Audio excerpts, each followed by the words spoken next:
السلام عليكم ورحمة الله وبركاته. أسأل الله عز وجل أن يجعلنا دائما وقافين عند الحق. أولا أفتخر أنني جزائري، والله لي كامل الفخر والشرف أنني أنتمي إلى هذا البلد المبارك.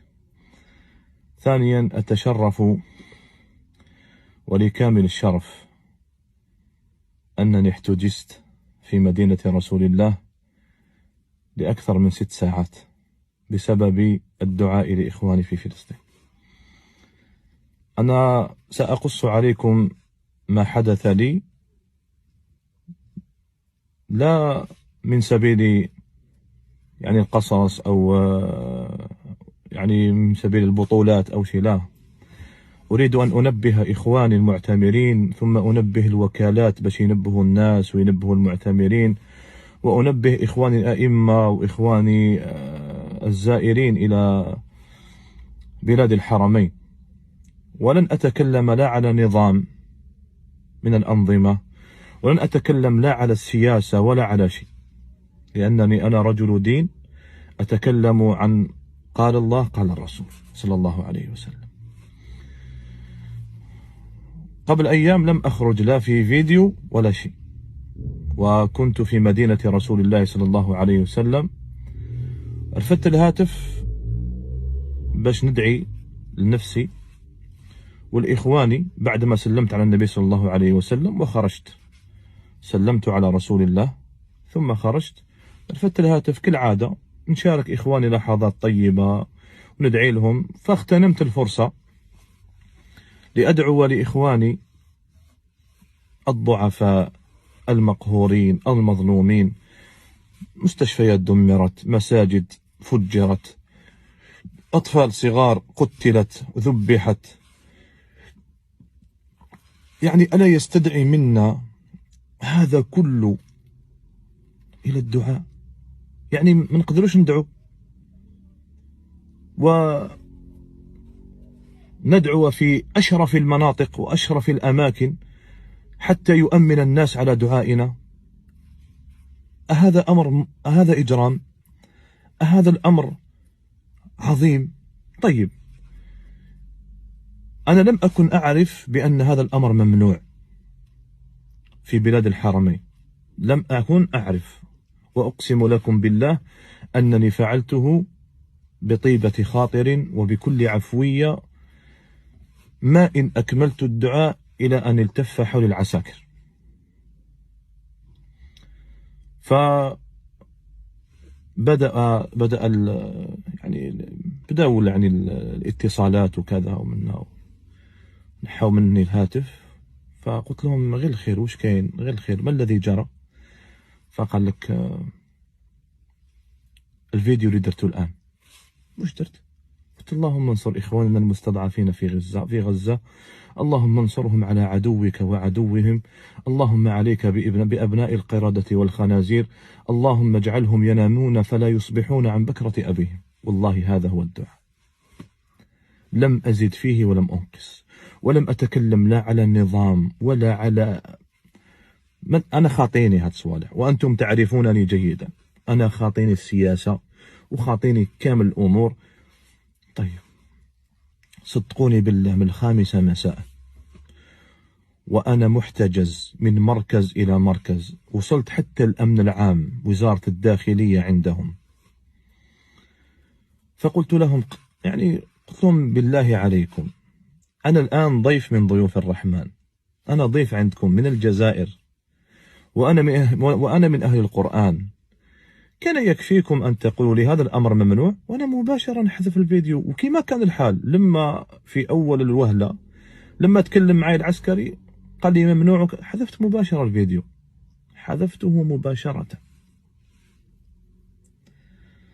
صدقوني واحد ما هدر معايا، وأنا صاحب سكر وضغط، ما نقول لكمش كيفاش كنت نحس روحي وكان معايا ابن عمي كان مريض أيضا. أقسم لكم بالله 6 ساعات وأنا محتجز من أجل دعاء في الحرم المدني لمن؟ لأهل فلسطين. وأنا أعرف بأن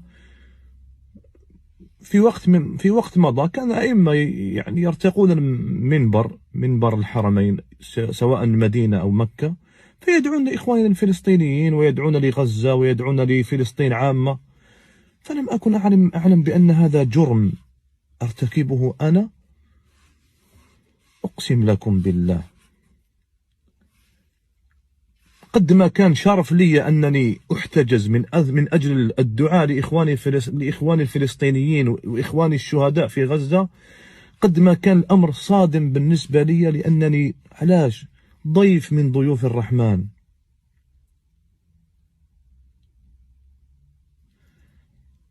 ثم أعامل إحدى المعاملات، يعني ما نقول لكمش، لن أتكلم، أقسم لكم بالله إلى أن سمعت كلمة متهم،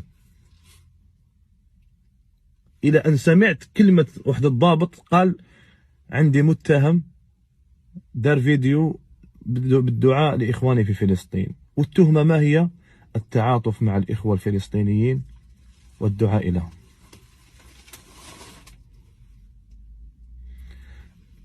داروا لي محضر وبصموني. مهم، والله لن أعارض، بالعكس هذا شرف لي وهذا درس بالنسبة لي، درس، لأنني لم أكن أعرف ولم أكن أعلم بأن هذا الأمر ممنوع ولا يصح ولا يجوز لأحد من زوار بيت الله عز وجل.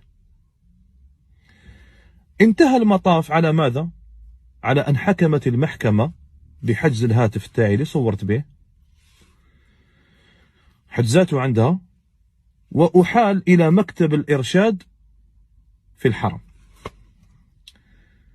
أنا بدوري أحال إلى مكتب الإرشاد لأجلس مع رجلين أحسبهما والله حسيبهما ممن يفتون الناس وينصحون الناس ويرشدون الناس. فجلست بين أيديهم حتى ينصحونني بماذا؟ قلت لهم الآن أنا بينكما حتى تنصحانني بألا أفعل وألا أدعو بعد اليوم لأهلنا في غزة. طيب ما فيش مشكلة. الذي حاز في نفسي أن واحد منهم قال لي ما كانش واحد يرفع التليفون ويدعي لغزة وفلسطين وهم الآن لا يحتاجون منا لا دعاء بهذه الطريقة بالهواتف وكذا، لا يفعل هذا إلا مرائي أو طالب سمعة. قلت له أشققت على قلبي؟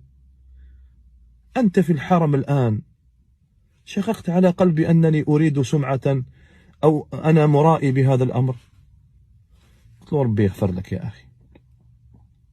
الشاهد من هذا كله، أريد أن أنبهكم أنتم يا من تعتمرون، يا من تزورون سواء المدينة أو مكة، حل عينك، خاصة إذا رحت مع زوجتك ولا رحت مع يماك.